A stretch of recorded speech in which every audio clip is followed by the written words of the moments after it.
En esta segunda parte de la presentación voy a continuar retomando la pregunta que me hizo antes el compañero sobre qué medidas de protección podemos aplicar para evitar los golpes de calor y las enfermedades relacionadas con el estrés térmico a nivel de negociación colectiva y a nivel de medidas prácticas preventivas. Vale, en primer lugar, quiero resaltar la importancia del marco regulatorio. Esto es lo que nos da la base a los representantes de los trabajadores y a los sindicatos para hacer nuestra acción sindical y nuestro trabajo de protección colectiva. Estos dos portadas de informes que ven aquí son una buena toma de contacto con el marco regulatorio, la legislación en relación a la prevención contra el calor en el lugar de trabajo. Hacen un repaso de varios países, enfocándose en Europa, pero también de todo el mundo, sobre legislación en este sentido. El que realizó el Eurogip, que es un proyecto de investigación francés, incluye información sobre Suiza. Y el otro, que es de esta semana, salió publicado, de la Organización Internacional del Trabajo, que también hace un repaso sobre los valores límite a los que se puede exponer los trabajadores y trabajadoras en diversos países de todo el mundo. Como digo, el marco regulatorio es la base para la negociación colectiva y para el trabajo sindical en torno no solo al calor, sino a la prevención en la seguridad y la salud del trabajo. En la Unión Europea no tenemos una temperatura máxima aceptable para el trabajo. Cuando hablo de valores límite me refiero a temperaturas máximas a las que está permitido trabajar y a partir de las cuales debería o aplicarse medidas que hagan disminuir la sobrecarga térmica o detener la actividad productiva. ¿Vale?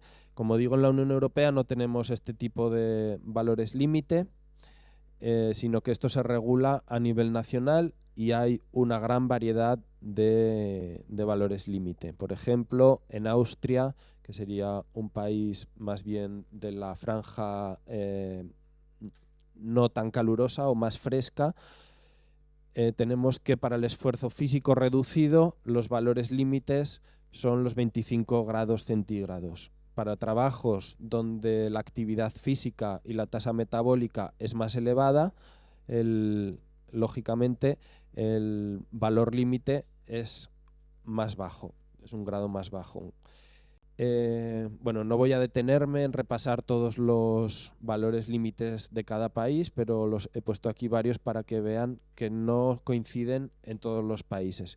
Y eso tiene también cierto sentido, porque los países donde hay más calor, los trabajadores también están más aclimatados que en los países más frescos. Concretamente he señalado en negrita Bélgica y Chipre, que desde mi punto de vista tienen las legislaciones más estrictas y más avanzadas, más sofisticadas en relación a la prevención contra las altas temperaturas.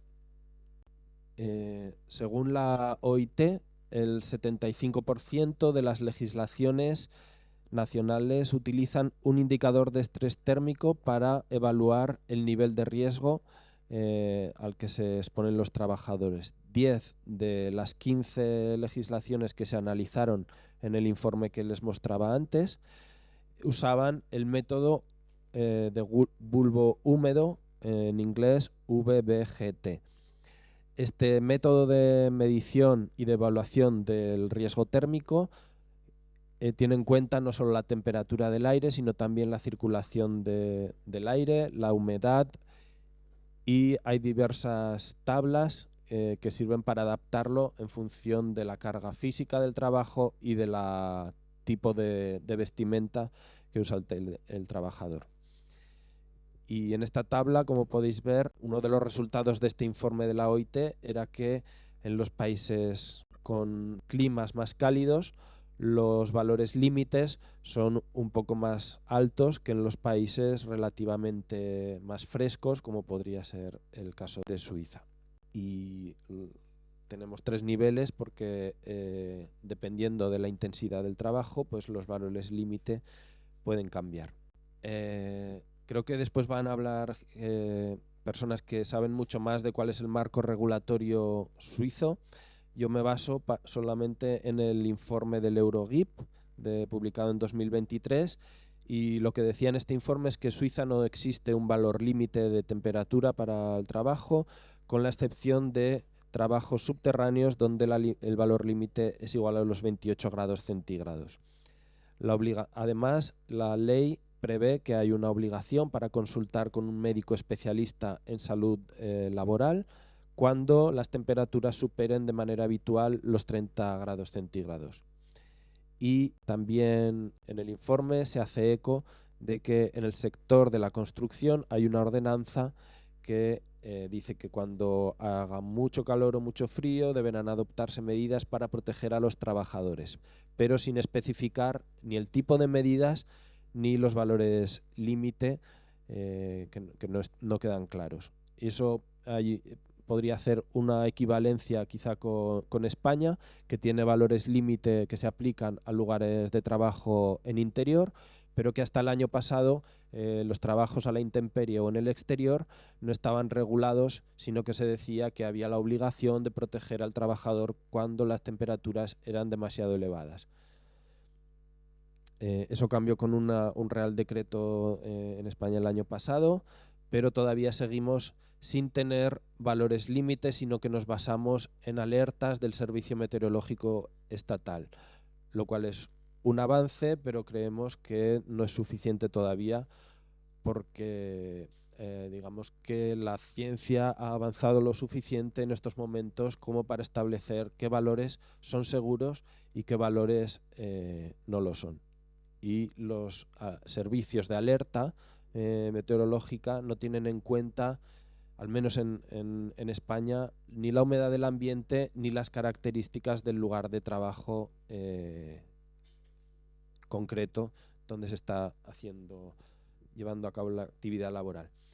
Y por último, también, si no me equivoco, después que me corrijan, en Suiza hay una protección especial para las mujeres embarazadas que a partir de los 28 grados deben aplicarse medidas de protección adicionales o en caso de que no se pueda proteger su seguridad, se debe detener la actividad. Es muy importante también que en el marco regulatorio que limita la actividad bajo estrés térmico se incluyan otros elementos además de los valores límites claros y fundamentados en evidencia científica. El marco regulatorio debe asegurar, como antes mencionaba también, cuáles son los mecanismos para que el cumplimiento de las normas sea efectivo y sea acorde a la gravedad de las consecuencias que puede producir el calor. La regulación, además de los valores límite, debe establecer un suelo firme a partir del cual los sindicatos pueden empezar a negociar con la empresa medidas de prevención y protección concretas sobre el calor. Nuestro objetivo es que la legislación que trata el tema del estrés térmico incluya también artículos sobre cómo debe ser o que aseguren que la participación de los trabajadores en el diseño y la aplicación de las medidas preventivas de los trabajadores y de sus representantes. Independientemente de eso, la legislación también debe ser lo suficientemente avanzada o segura para cubrir a todos aquellos trabajadores, también en empresas pequeñas o donde no haya representantes de los trabajadores. Por eso también estamos negociando tanto en España como en Europa, varios sindicatos por una directiva, una legislación que se aplique a todas las empresas por igual, pequeñas empresas, grandes empresas, etc. La propia Organización Internacional de los Trabajadores dice que la participación es necesaria a la hora de asegurar una respuesta eficaz en materia de salud y seguridad laboral en un mundo que cada vez está calentándose más. Y los sindicatos tienen el papel de diseñar y hacer un seguimiento y una evaluación de las medidas y los planes que se aplican contra la lucha contra el calor, no solo a nivel de empresa, sino también a nivel sectorial. Y trasladar esas medidas que se pueden acordar en un centro de trabajo, en una empresa concreta, intentar trasladarlas a convenios sectoriales que obliguen a todas las empresas del sector a llevar a cabo planes y protocolos contra el calor. De nuestra investigación, lo que hemos observado es que cuando el diálogo es constante en el tiempo y se produce de una manera fluida, con reuniones periódicas entre empresa y trabajadores, los planes que se terminan adoptando son más ambiciosos que cuando los contactos son puntuales o la actitud de la empresa es más reservada o confrontacional.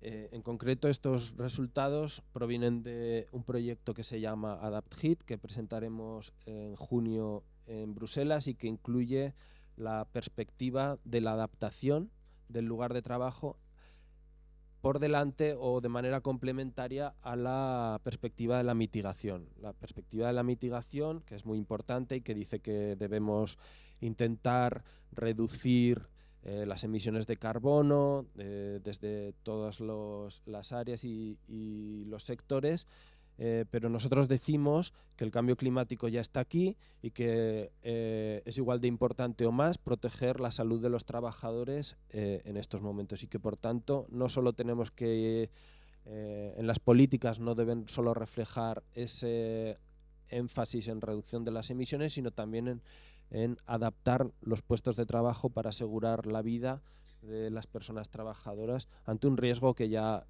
observamos que está con nosotros en la actualidad. No estamos hablando de algo de cara al futuro, sino que ya se producen muertes por el cambio climático. Y nos apoyamos en la Directiva Marco de la Unión Europea, que dice que los trabajadores son agentes activos en su propia protección. Concretamente en AdaptHit es un proyecto europeo que incluye la participación de 5 países, además de España, Italia, Hungría, Grecia y Holanda. En estos 5 países, como digo, los socios de este proyecto hemos revisado la regulación de las políticas públicas, también todos los materiales y todas las guías técnicas relacionadas con la prevención contra el calor, protocolos, estándares de salud y seguridad en el trabajo que incluyen artículos sobre estrés térmico y, por último, 2 estudios de caso en cada país sobre una industria o sobre una compañía donde se había dado un proceso de negociación entre sindicato y empresa con respecto a las medidas preventivas sobre calor. Aquí tenéis una tabla donde los distintos países y los 2 casos de estudio, los distintos sectores que hemos revisado.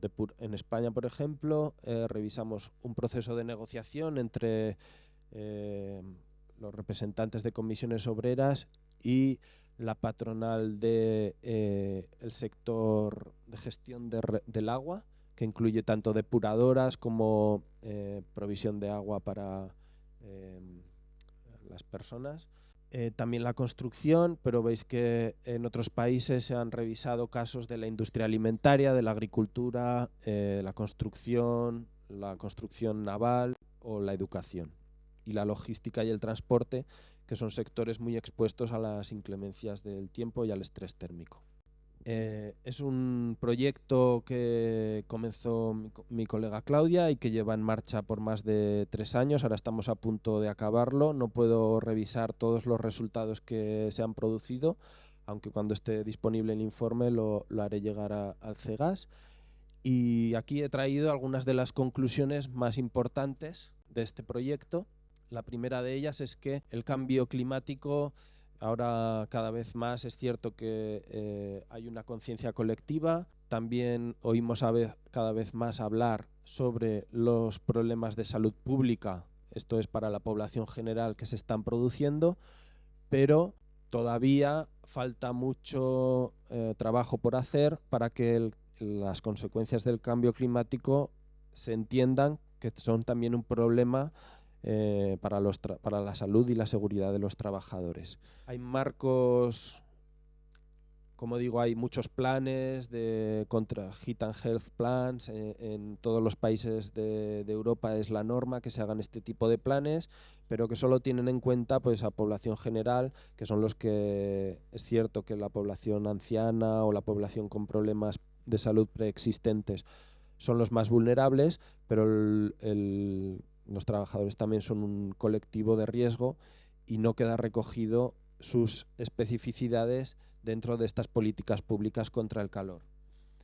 La más importante de ellas es que el trabajador no tiene siempre la suficiente autonomía para decidir cuándo deja de trabajar, qué medidas de protección adopta, qué descansos, dónde va a refrescarse.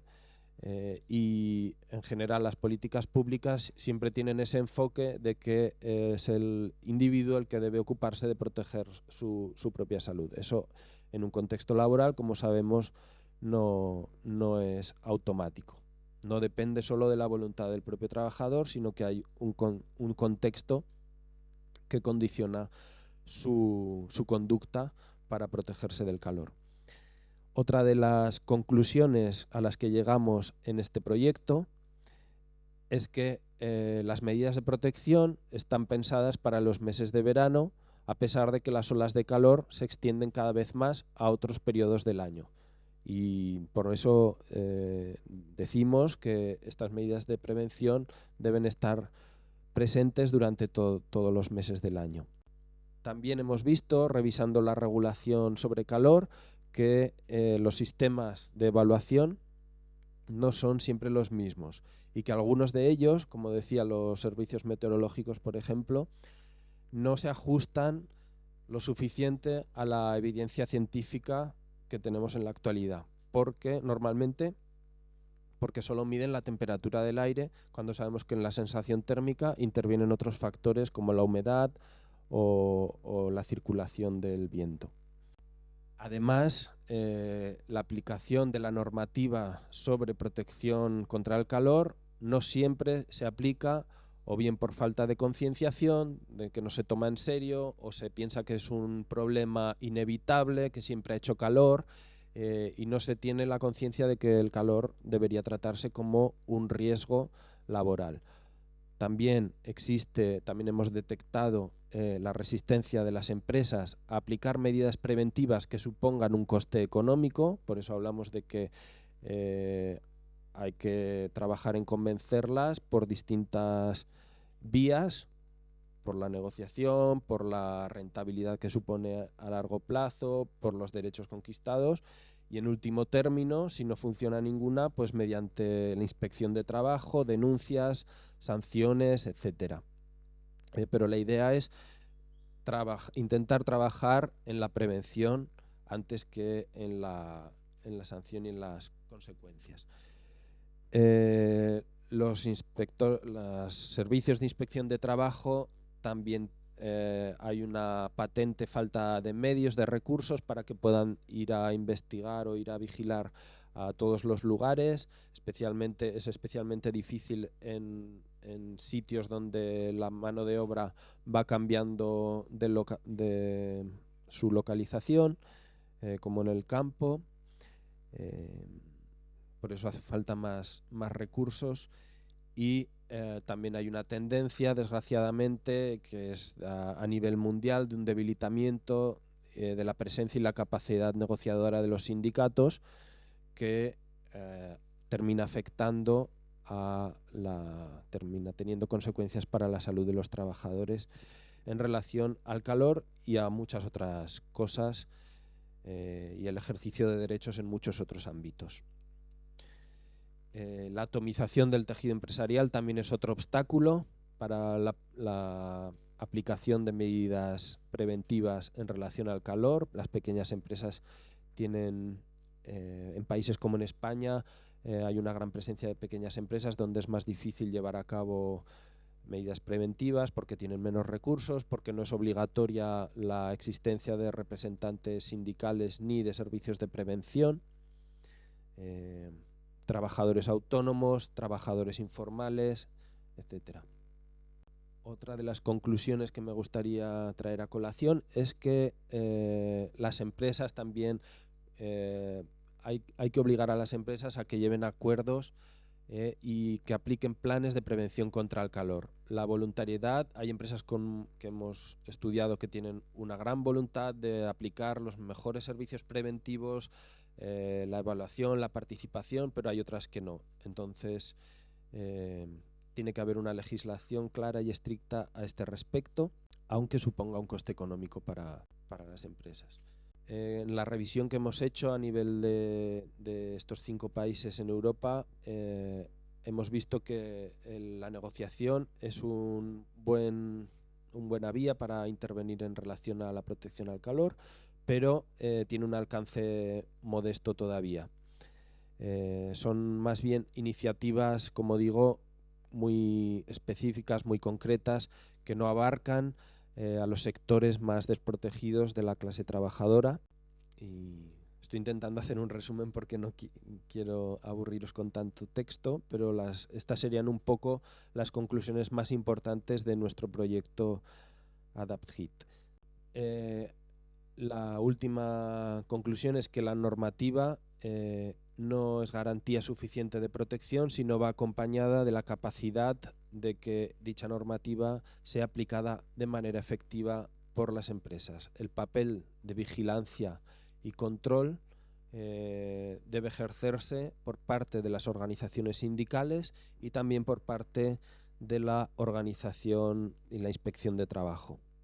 Y bueno, aparte de esas conclusiones generales, me gustaría ahora profundizar en una herramienta concreta que se puede aplicar en todos los lugares de trabajo, que es más fácil aplicar cuando la legislación nos acompaña, pero que a través de la acción sindical podemos intentar que se apliquen en nuestras empresas independientemente del sector al que pertenezcan, y que es el denominado Plan de Acción contra el Calor, o también protocolo contra el calor a nivel de la organización.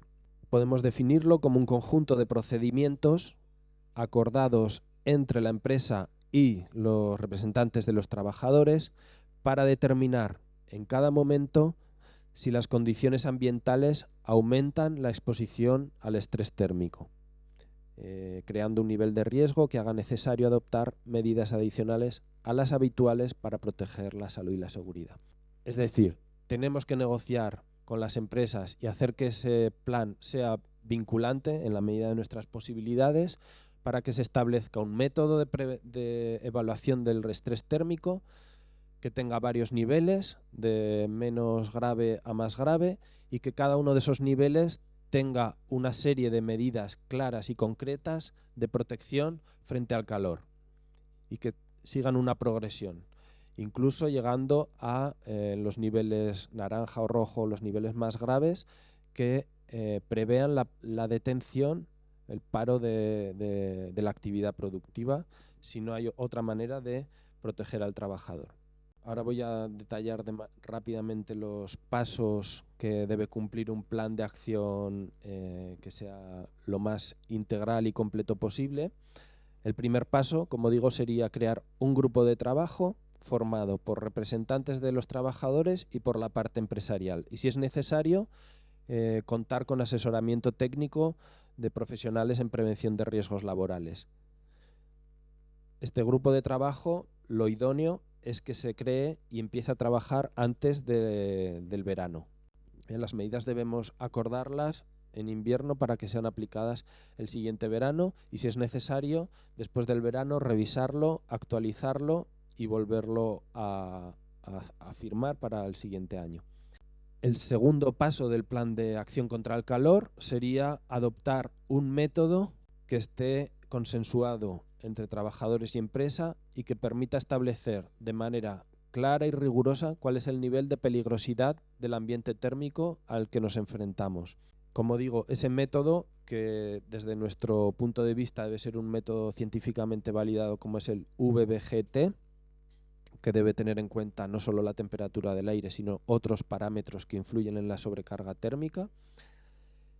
Debe aplicarse, si es necesario, durante varios momentos al día, porque el clima es un factor de riesgo que cambia a lo largo de la jornada de trabajo, y si las circunstancias así lo requieren, pues debe poder aplicarse en diversos momentos del día.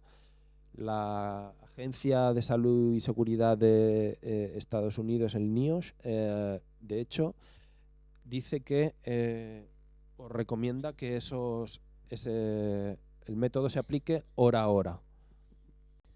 Bueno, aquí simplemente es para mostrar esta diapositiva que hay una gran variedad de métodos para evaluar el estrés térmico, pero que no todos tienen un respaldo científico, y que desde los sindicatos y las organizaciones que representan a los trabajadores, cuando negociemos qué método se utiliza, debemos intentar siempre que sea un método completo, un método integral, y no conformarnos solamente con un termómetro colgado en la pared en un lugar donde no está expuesto a las temperaturas elevadas. Los errores más comunes a la hora de medir la temperatura es medir un solo parámetro, usar un método que no esté validado científicamente o que no se aplique bien.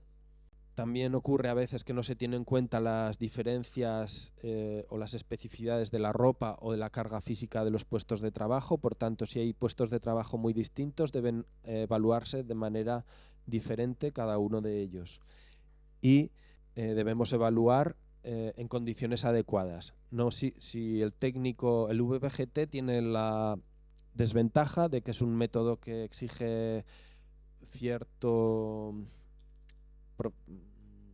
no es tan sencillo de aplicar como mirar la temperatura en un termómetro, y a veces se requiere de un técnico o un profesional que venga a hacer la evaluación.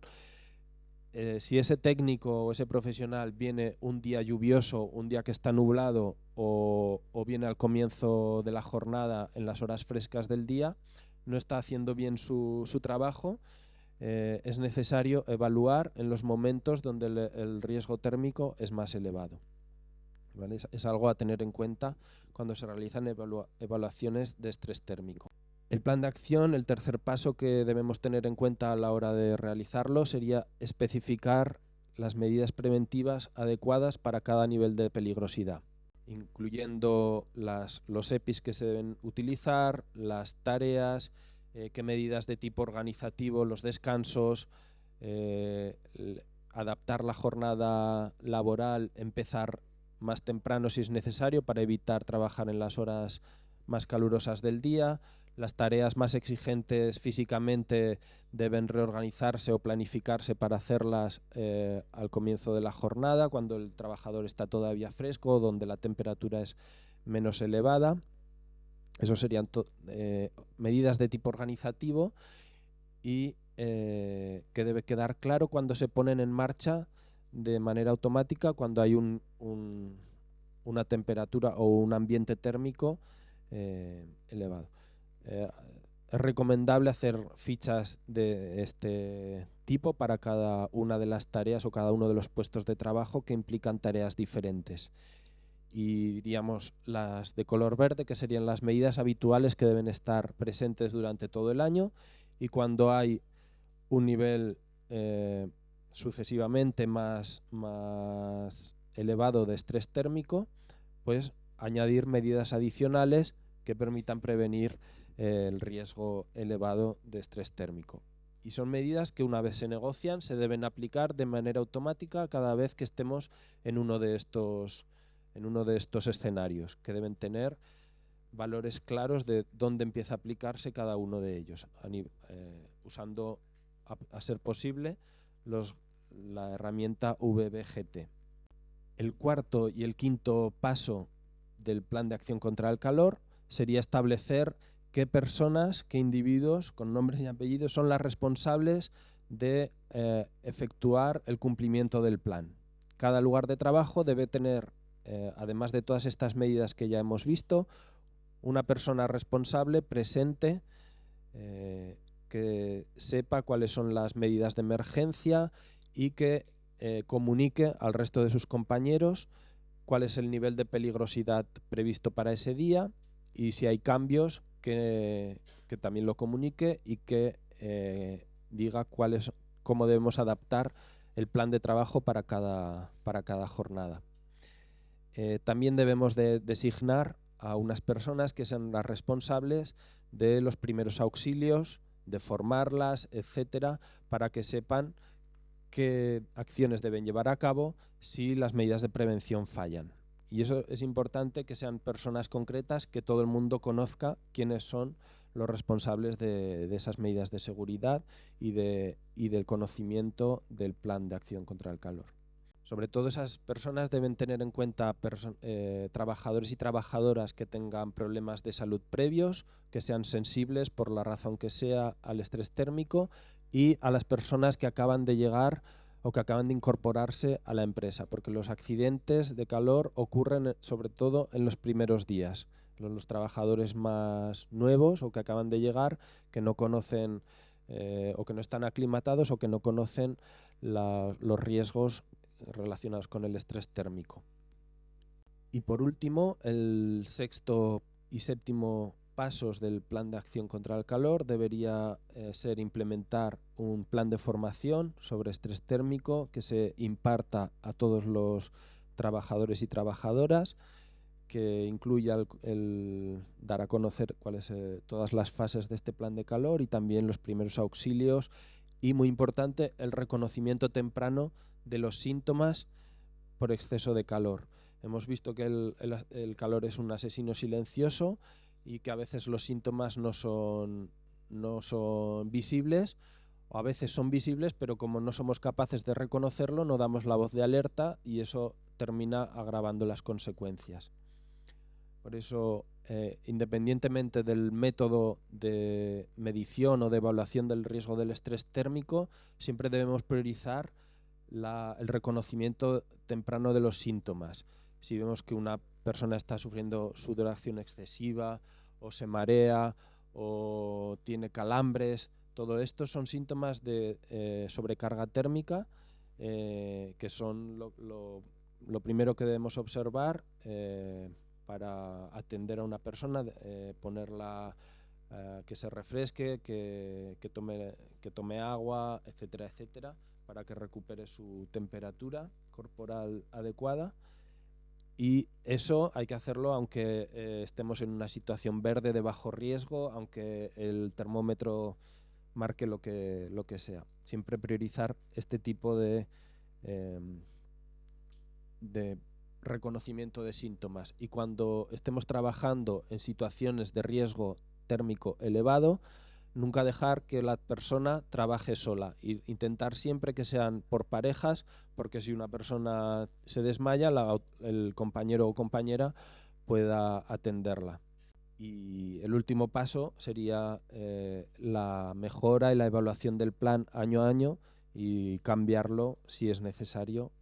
El plan de acción contra el calor es una herramienta sindical que podemos utilizar a la hora de negociar con las empresas la puesta en marcha de estas medidas preventivas, pero lógicamente tiene limitaciones. Desgraciadamente no es obligatorio todavía que todas las empresas cuenten con este plan de calor. Depende, pues eso, como decía, de la correlación de fuerzas, de la actitud de la empresa, de la concienciación de los trabajadores, etcétera. Como veis en este gráfico, todavía tiene una implantación bastante baja, al menos en España. Solo un 25% de las empresas encuestadas tenían algún tipo de plan de calor.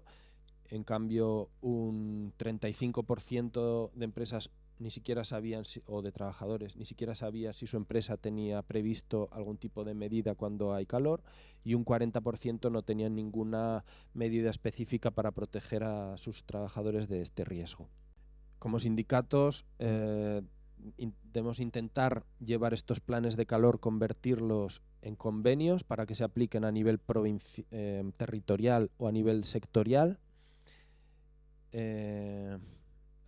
Otro problema que hemos detectado en los planes de calor es que hay una variedad muy elevada en cuanto a su calidad. Hay planes que son muy completos, que siguen los 7 pasos que hemos revisado, hay otros planes que son mucho menos ambiciosos. Entonces también sería adecuado que la propia administración cree algún tipo de protocolo, cómo deben ser estos planes, qué pasos deben de tener, qué características deben cumplir, y de hacer que sean obligatorios para todas las empresas. Y una última pregunta que nos planteamos y que todavía no está respondida, es cuál es el nivel óptimo para negociar este tipo de planes de acción. ¿Es el centro de trabajo? En España provincia, aquí diríamos el cantón, o a nivel de todo el Estado.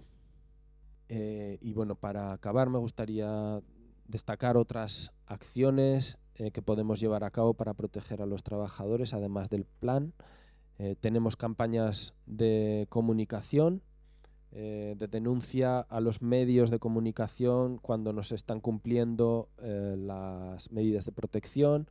Nuestro sindicato también ha hecho campañas de cartas cuando va a llegar el calor, envíos masivos de cartas por correo a las empresas para informarles de que deben poner medidas de protección de la ley, de todos los aspectos, y bueno, concienciar, por decirlo de alguna manera, de que deben estar atentos a este problema. También se han hecho, lógicamente, denuncias a la Inspección del Trabajo. Las propias sedes del sindicato, que están repartidas por todo el territorio del Estado español y que se han abierto como refugios climáticos para los trabajadores que trabajan a la intemperie, por ejemplo, reparto a domicilio. Pueden venir, se les informa de que pueden descansar en la sede del sindicato, que está abierta para todo el mundo, y refrescarse. Otra acción que se aplica en el sector de la construcción en España son las visitas de obras bipartitas. Esto quiere decir que hay un acuerdo entre sindicatos de la construcción y patronal de la construcción para hacer visitas de obra donde se evalúan los riesgos, entre ellos el estrés térmico. Al ir de la mano, digamos, el representante sindical, al ir de la mano con alguien de la patronal de la construcción, es más fácil entrar en las obras y en los lugares de trabajo y poder hacer una inspección visual que no quita que luego se hagan las inspecciones técnicas aparte, pero esto sería como ir a los lugares, obras de trabajo, empresas pequeñas, etcétera, por parte de los representantes de los trabajadores, a revisar si se están cumpliendo o no las medidas de prevención. Y por último, pues también desde nuestro sindicato ofrecemos cursos que sirven para concienciar, campañas de sensibilización, formación, etcétera, con respecto a la protección contra el calor. Y eso sería todo. Muchas gracias por la atención. Oui, mais tout d'abord, merci pour cette présentation. Moi, j'ai 2 questions qui se posent suite à la présentation. La première, tu l'as toi-même souligné, c'est la difficulté de couvrir les petites entreprises et les secteurs non conventionnés. Et là, je crois qu'il y a une discussion qu'on doit avoir sur l'articulation entre la loi et les contrats collectifs de travail. Parce qu'il y a des secteurs qui ne sont pas couverts par les contrats collectifs de travail et qui sont totalement exposés au stress thermique. Ça, c'est la première question. Et la deuxième, c'est l'articulation entre ce que tu as appelé les zones de chaleur dans la journée et la régulation de la journée de travail. On peut imaginer que, par exemple, pour poser du goudron sur une route, à 3 heures du matin, c'est nettement mieux qu'à midi et demi en plein été. Et là, justement, il y a le problème qui se pose de la définition de la durée de la journée de travail, d'une part, et des lois plus en général du fait que, par exemple, les voisins vont être dérangés à 3 heures du matin, déjà qu'ils ne peuvent pas dormir parce qu'il fait chaud, mais vont être dérangés par des travaux qui normalement ne peuvent pas être faits en dehors de certaines heures de la journée.